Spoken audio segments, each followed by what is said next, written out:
वंदे शंकर जगद्गुरुम। आदरणीय ऋषि कुल वंशजों, 10 नामी संतों महंतों, आज हम आपको भगवान शंकराचार्य के काशी जी के में रहकर उन्होंने जो कुछ किया उसके बारे में चर्चा करते हैं। एक बहुत पुरानी पत्रिका हमें प्राप्त हुई है। काशी जी से ही बाहर निकलती थी एक भारत संत संदेश। काशी संभवतः है वो अभी भी निकल रही हो। ये अक्टूबर 1912 की पत्रिका में एक लगभग 125 साल पहले का एक लेख प्रकाशित हुआ और उसमें बताया है कि भगवान शंकराचार्य के काशी में क्या क्या कार्य हुए, क्या क्या कार्य उन्होंने किए। ये शीर्षक है इसका, 3 लोक से न्यारी काशी।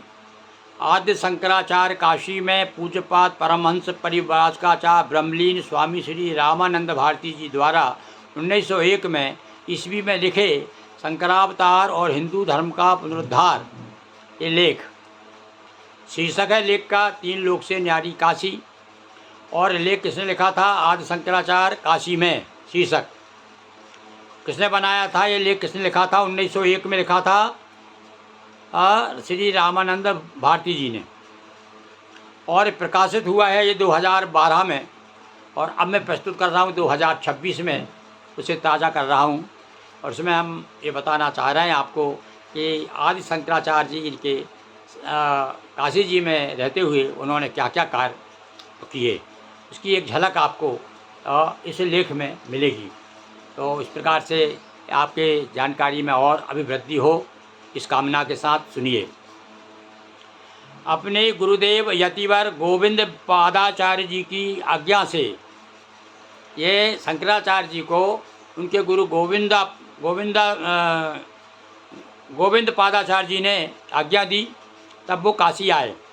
उन्होंने प्रथम सन्यासी शिष्य सनंदन अन्य अनेक दीक्षार्थियों को यहाँ दीक्षा दी।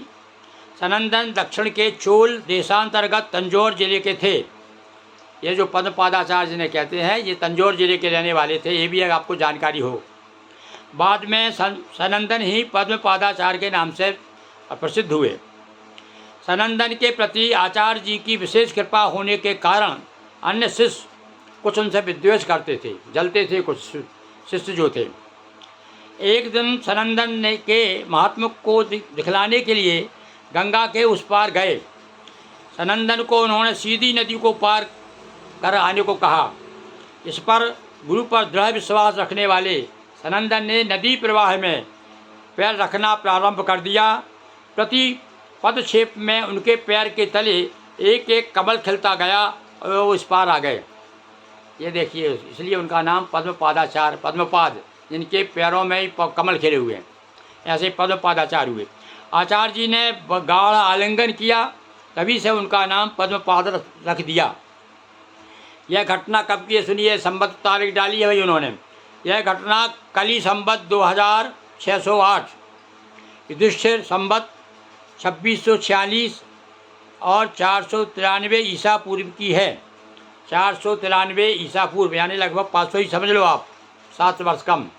ईसा, ये ऐसा इन्होंने माना रहा कि ईसा मसीह के, अब ईसा मसीह को हुए 2026, अब 2026 में 500 और जोड़ दो आप, तो लगभग 2500 साल पहले हमारे शंकराचार्य जी हुए थे।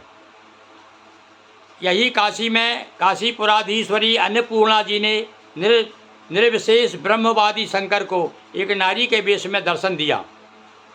अब यहाँ जो बता रहे हैं क्या क्या काशी में जो रहे, तो उनका वर्णन किया इसमें। तो एक तो उन्होंने घटना बताई पद्मपादाचार्य जी की। दूसरी घटना ये है, बता रहे हैं भारती जी कि अन्नपूर्णा देवी ने दर्शन दिए और शक्ति तत्व से प्रबुद्ध कर दिया। यहीं काशी में मणिकर्णिका के रास्ते में चांडाल वेश में विश्वनाथ जी मिले। यहीं पर वो चांडाल वेश में परीक्षा ली उनकी शंकराचार्य जी की। ज्ञान और सर्वभूत में समदर्शन का ज्ञान कराया कि भैया ये प्राणियों में कोई अंतर नहीं है। और शंकराचार्य जी द्वारा अपनी प्रशंसा में मनीषा पंचक से स्तुति करने पर प्रसन्न हो दर्शन देकर ब्रह्मसूत्र के भाष्य रचना पूर्वक अद्वैत ब्रह्म तत्व के प्रचार का आदेश दिया। भगवान शिव ने दर्शन दिए, चंडाल के रूप में दर्शन दिए थे और प्रसन्न हुए। उसके बाद में मनीषा पंचक से उन्होंने स्तुति की शंकराचार्य जी ने, तो और प्रसन्न हो गए भगवान। तब उन्होंने कहा कि आप देखिए, आप जो है ब्रह्मसूत्र का भाष्य कीजिए। बड़ा प्रसिद्ध ग्रंथ है भाई, क्या है, ब्रह्मसूत्र है, मेरे पास भी है और मैंने 1-2 बार पढ़ने का प्रयास किया, पर थोड़ा सा मुझे बड़ा गहन विषय है, इसलिए मैं ज़्यादा उसको पढ़ नहीं पाया हूँ। तो देखिए अब आगे, भगवान आदि शंकराचार्य जी ने काशी में ही प्रथम रचना विष्णु सहस्त्रनाम भाष्य की रचना की। जो प्रसिद्ध विष्णु सहस्त्रनाम है उसका भाष्य भी लिखा है शंकराचार्य जी ने, वो भी काशी जी में ही लिखा। और सुनिए काशी जी में क्या क्या किया उन्होंने। उसके पश्चात प्रकरण ग्रंथावली, भगवद गीता भाष्य, तदनंतर उपनिषद भाष्य, बाद में ब्रह्म सूत्र भाष्य, ये तीनों पे भाष्य इन्होंने काशी जी में ही लिखे, काशी में रह करके शंकराचार्य जी ने। इसके अतिरिक्त शंकराचार्य जी ने काशी में भी उपमठ की स्थापना की। ये बात भी नई बात है भाई, जानकारी आपको होना चाहिए हम लोगों को। एक उपमठ की भी स्थापना की शंकराचार्य जी ने काशी में। जब अन्नपूर्णा जी ने उन्हें दर्शन दिए, शक्ति से प्रबुद्ध किया, तब उन्होंने काशी के गणेश मोहल्ला में एक वटवृक्ष के नीचे एक कुटी का निर्माण करके उसमें भद्रकाली देवी और शारदा मठ के उपमठ की स्थापना की। एक बार देखिए, एक नई जानकारी हम आपको दे रहे हैं, ये बड़े खोज के लाए भाई मैंने आपके लिए। हाँ, ये आपको कहीं नहीं मिलेगी। हो सकता है बहुत कम ऐसे लोग हो जिन्होंने संभाल के इस पत्र को और ये जो भारत संदेश है 2012 का है ये। अच्छा चलिए, आज भी देवी विराजित है और आचार्य शंकर की पादुका वहाँ पर रक्षित हैं। शंकराचार्य जी की पादुका भी है, कोई दर्शन करना चाहे तो वहाँ जरूर पहुँचे भाई काशी जी में। इसी के इस मठ का नाम शंकर पादुका मठ है और इसी को सुमेर मठ भी कहते हैं। लीजिए, सुमेर मठ के बारे में भी एक बार हमने चर्चा की थी आपसे। तो इसे सुमेर मठ जो बड़ा प्रसिद्ध है, ये असल में शंकर पादुका मठ है। यहाँ शंकर जी, आचार्य शंकर जो है आदि शंकराचार्य जी की पादुकाएँ रखी हुई है। जब भगवान शंकर काशी से जाने लगे तो सुमेर मठ का भार उन्होंने पद्मपादाचार्य को सौंप दिया था। ये जो पद्मपादाचार्य, उनसे कहा कि भाई तुम इसकी देखरेख करना, जब यहाँ काशी जी से जा रहे थे वो।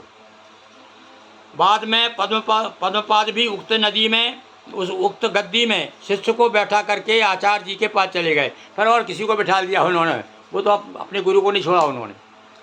गुरु ने कहा, आचार्य जी ने कहा कि भाई कुछ दिन रहना तुम यही संभालो, पर वो भी दूसरे को देकर चले गए। तब से महाराष्ट्रीय हिंदुस्तानी दंडी सन्यासियों के अधिकार में यह मठ है। तब से जो महाराष्ट्रियन दंडी सन्यासियों के अधिकार में है। फिर